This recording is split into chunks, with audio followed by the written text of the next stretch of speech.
And hello everybody, it's Helloman saying hello all, and we're back with another deck profile. Today it's Mystic Mind Surprise, my own creation that I did in a recent PPG free weekly, whereby it was a 41 man tournament, and with 6 rounds, and it was fantastic because I ended up going second place with this deck. So I'm going to go through it, explain some of the things that you guys should already know about, and then also talk about the most important bit about what makes this deck a surprise, which of course is Pinpoint Dash, the card that most people have no idea what it does, and that is the exact reason of this deck, and that is the surprising factor number one. There's so many different aspects of this.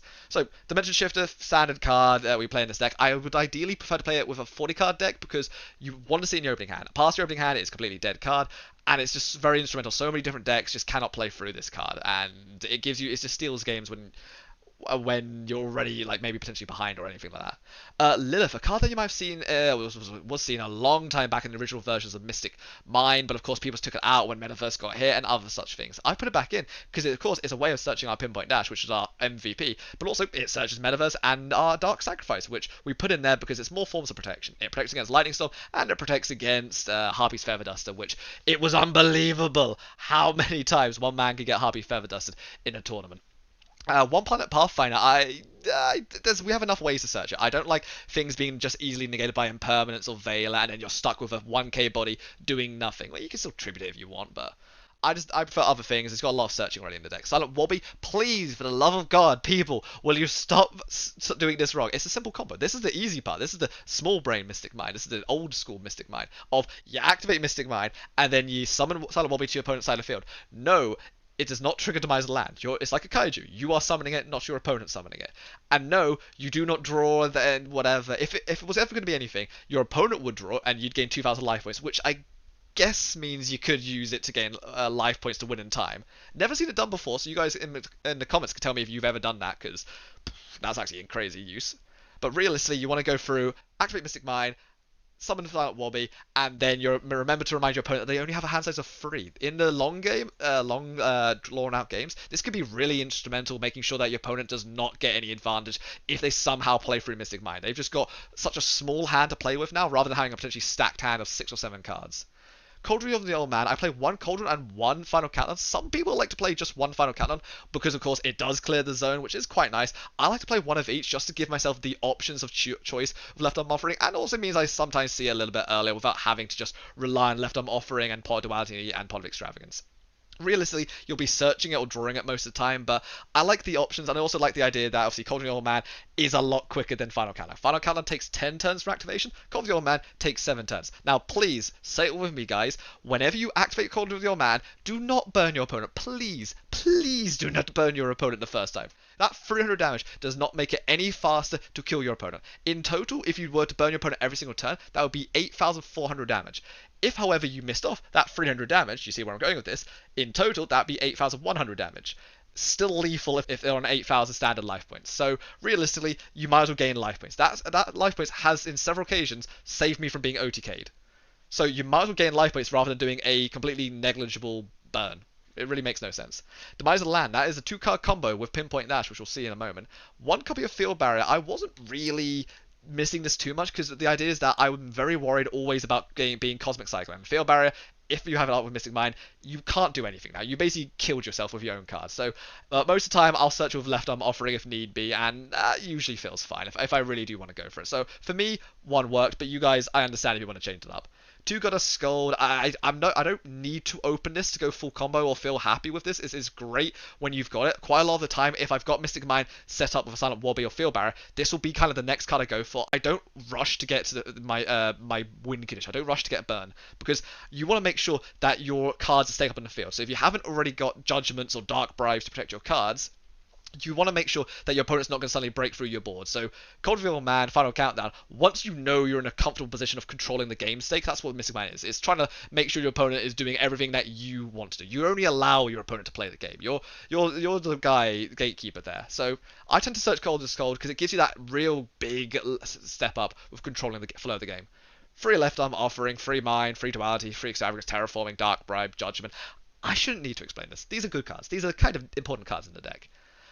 But the most important MVP right now is Pinpoint Dash. Now, Pinpoint Dash, what it says is that each player reveals 1 face-down card from their extra deck. If they are the same type, Fusion, Synchro, XYZ, or Link, send your opponent's card to the graveyard. And if you do, special summon your card. It has a burn effect. I'm not even going to read it off. You feel free to read it off yourself. It doesn't come up. I have used this card so many times. It has never done its burn effect. You don't play for the burn effect, but people think you do for some reason. Whenever someone reads these cards, they're like, haha, you didn't burn me. And I'm like, wasn't the intention. So, otherwise, send your card to the graveyard, and if you do, your opponent special summons their card. Now, the important part there is that your opponent special summons their card. You are not special summoning it for them, they are special summoning it. So what you basically can do is what I did in my round 4 matchup against a Dino player, was I did that exact same thing here. So, the idea is that Demise Land, Pinpoint Dash, those are the 2 cards you need, and that's what allows you to go full combo. The idea of this is that what Pinpoint Dash says that your opponent summons a monster. So you can see what happens here is that in the standby phase, what you want to do is you want to reveal a type of monster.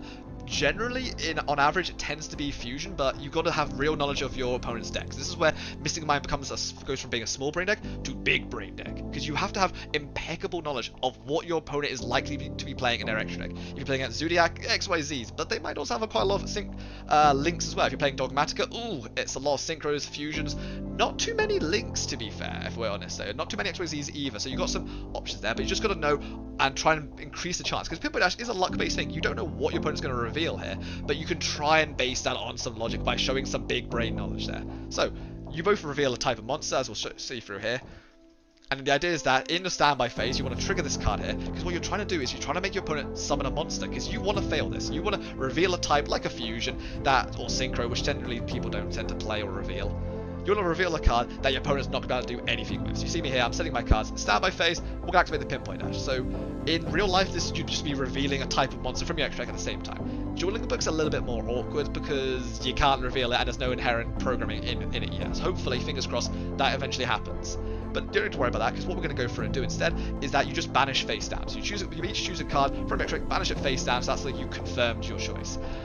Do be aware you can only do this on the HTML5 version of Duelling Book, not on the Flash Player one. So just be aware that HTML5, it actually has more options, it actually has more features. And I don't know if you noticed this, but it also runs faster.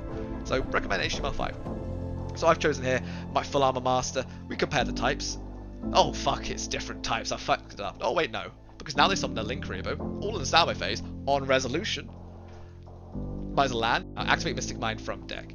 And now, before even in their main phase, they cannot use Evening Match and they cannot use Lightning Storm. So not only did you get your Mystic Mind out, not only did you force your opponent to summon something that they probably didn't want to summon right now, but you've also now managed to lock them out of doing other cards that could potentially break your board. So it has so many use cases, but even if you don't then use it to get Mystic Mind, or even if you fail it, the idea of the extra deck, if we go back to that right now, the idea of the extra deck is that it's all the boss monsters. It's the boss Link monster, Megaclops. It's the boss monster for XYZ's Raid Raptor. It's the boss monster Full Armor Master. It's the boss monster's Dragoon, which will get its negation effect, doesn't get its destruction effect, but you've also got Last Warrior for another planet. Exterio, if you already have Mystic Mind on the field and they have a ton of monsters, Exterio now says, hey, I'll negate your Twin Twister, your Heavy Duster, your every single thing. Twin Twister, Cosmic Cyclones, all those lovely cards. Exterio just negates that. You have so many options, and even extra little things whereby you can also use both Attic Nista, Wind Pegasus, like I've got here, or Entis, or the Fossil Fusion as well. All of these will trigger if you end up getting sent, like my Full Armor Master was just sent in here.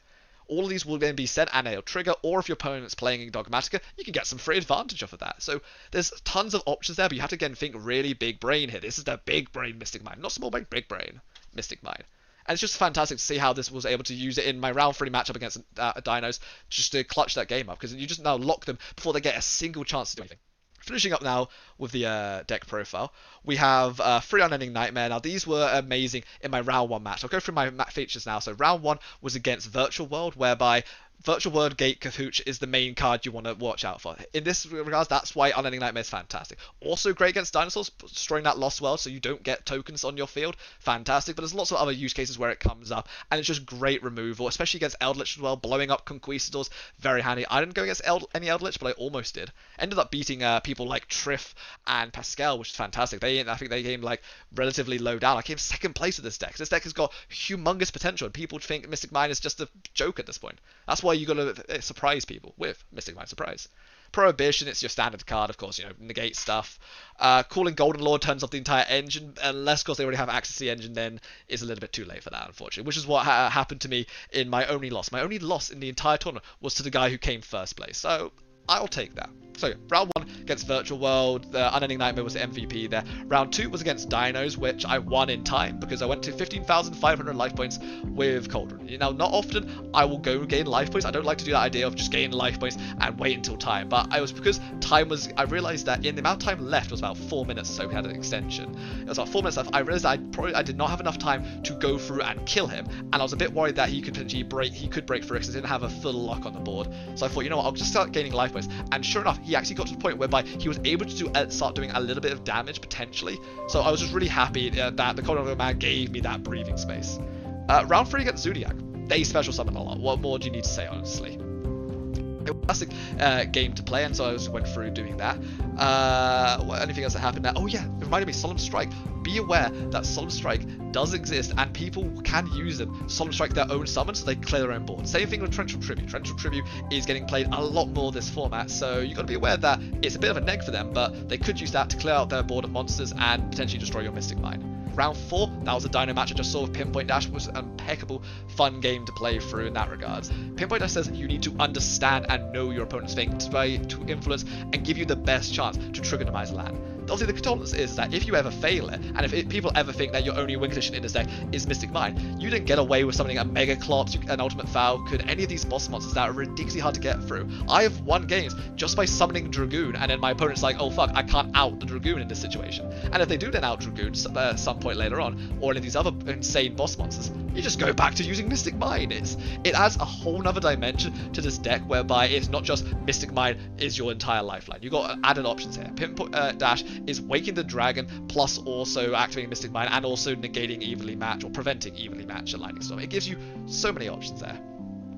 Round 5 was the only loss I did against the guy who ended up going first place, and he was running Zodiac Eldritch. It was a really interesting matchup whereby I had like Unending Nightmare at one point. It went a bit back and forth. Unfortunately, the real key moment is that he just unfortunately was like able to just top deck Curse Eldland when he had nothing else and get into his entire engine and just get too much advantage for me to control on at that point. You really got to make sure that you're setting the pace and not your opponent. So unfortunately, he got away from me there. And the other one was a little bit of a derpy thing, because what I sometimes do is I don't always use Goddess Gold every single turn if there's only one card, let's say, that I'm worried about. Because it's in time, in games where time is very important, and online games, it takes a lot of time to look and stack the opponent's deck if you're having a little think about it as well. So Harvey's Feather Duster was in my opponent's top 3 cards. I was putting it to the bottom, but giving him a few turns where I didn't do anything, just keep it going at a good pace. Unfortunately, I must have lost track at one point because Harvey's Feather Duster did end up at the top of his deck. He was able to activate it, and at that point I didn't have anything protection. I was like kind of trying to find my safety nets, but didn't see it. So unfortunately, these things can happen, but it was still a sort of close game, I will say, and really fun to do. Final matchup was round 6 against Megalith, who ended up doing really well in the tournament as well. I think the game must have come like 3rd or 4th, basically. Megalith Bethel is the thing you got to look out for, but also be aware that they are also running Dragoon, or at least this guy was. He made game 2. He made Dragoon. I thankfully saw my Gamma Seal, activate Gamma, use Gamma Seal, get rid of Dragoon, feeling pretty good. Set my cards, didn't have Mystic Mine annoyingly, but what they ended up doing was incredible. They used the Megalith Uniformed to Unformed to use both the Chaos Max in their hand, the Ritual Chaos Max or whatever, and as well as my Gamma Seal, both level 8 monsters, to summon out their Megalith Therefore, which I then at that moment remembered was the one that just basically board wipes your entire thing. It pops like about 6 or 7, depending on how many rituals I have in graveyard. So that game I lost. Game 1 was easy because I just activated Mystic Mine and they just had having main deck responses. Game 3, I was once again able to now I was able to go first. I was able to control the pace of the game. But it was just incredible though how I think the general play he was going for, because Dragoon is also level 8. The play he was going for was going to be to use Dragoon effect and then probably then use Dragoon and the Max in his hand to then make this Beth 4 and then wipe out my board as well. So it was nice to see the deck do a lot of things, but it was also nice now to get an idea that maybe Gamma Seal potentially isn't the best card. Just food for thought, basically. But yeah, other than that, guys, it's a fantastic deck. I would love to see what you guys do, because there's tons of different options. Like, I haven't mentioned Amano Iwato, which is fantastic if you're playing against, let's say, the big Needle Fiber Synchro boards, or Dragon Link, whereby they end with Herald, maybe a Dragoon, maybe a Boral Savage, maybe other sort of forms of interruption. You just normal summon this, activate Mystic Mine. In the end phase, Amano Iwato will come back, and now they're locked under Mystic Mine, and they had no chance to respond, because Amano Iwato prevents your opponent from activating any effects. Prevents the player, not the actual monster. So even if it's just got great use cases, but none of the decks I played against needed it. I might change it out for maybe more Sphere modes, maybe more Kaijus, but it was a thing that I really appreciated having. Same thing with Dark Ruler No More. Against the Zodiac matchup, there was a great time whereby I had a Mystic Mine in my hand, but rather than just activating it and forcing them just to use their Trident to pop it, because they were being really, they don't tend to OTK, they don't tend to kill very fast, and he was very cautious about me potentially having a card in my hand or Demise land set, so he was playing very slowly, just going battle phase. So I was able to side for a couple turns, because I was waiting until I could get another way to get to Mystic Mine, or even my Dark Runner Moors I sided, because I thought there's no point in me just wasting my one copy of Mystic Mine here, and then if I draw another Mystic Mine in one or two turns, which I've got, then I'm now just, that's going to get popped as well. So I was playing really carefully and cautiously. It was a bit of a risk, but thankfully it was rewarded. Dark Runner No More, used that to prevent him using Trident, and then activate Mystic Mine under safety. Sometimes you really got to have that restraint and be like, and take that sort of risk of knowing that if I just use it now, I'm not going to win anything by it. But if I just wait a couple turns, which I've probably got knowing this matchup, then that knowledge was able to help me and be like, give me that chance, basically. Because all you ever need is that draw. If you can get yourself to one or two more draws, that's all you potentially need to get back into control of the game and even win it. So hopefully you guys enjoyed this deck profile. I was having tons of fun running this deck because it's both a mixture of really relaxing calm of Mystic Mind, where you get to just relax and your opponent has to worry about outing your board, but also super big brain plays when it comes down to Pinboy Dash. You really have to have such a good knowledge of what your opponent's playing to then have a better chance of making sure that all your card effects resolve. So hopefully you guys like this video. Let me know in the comment section down below what you guys thought and any other improvements that you guys would do for the deck. Anyway, I've been Helloman saying goodbye world. Bye guys.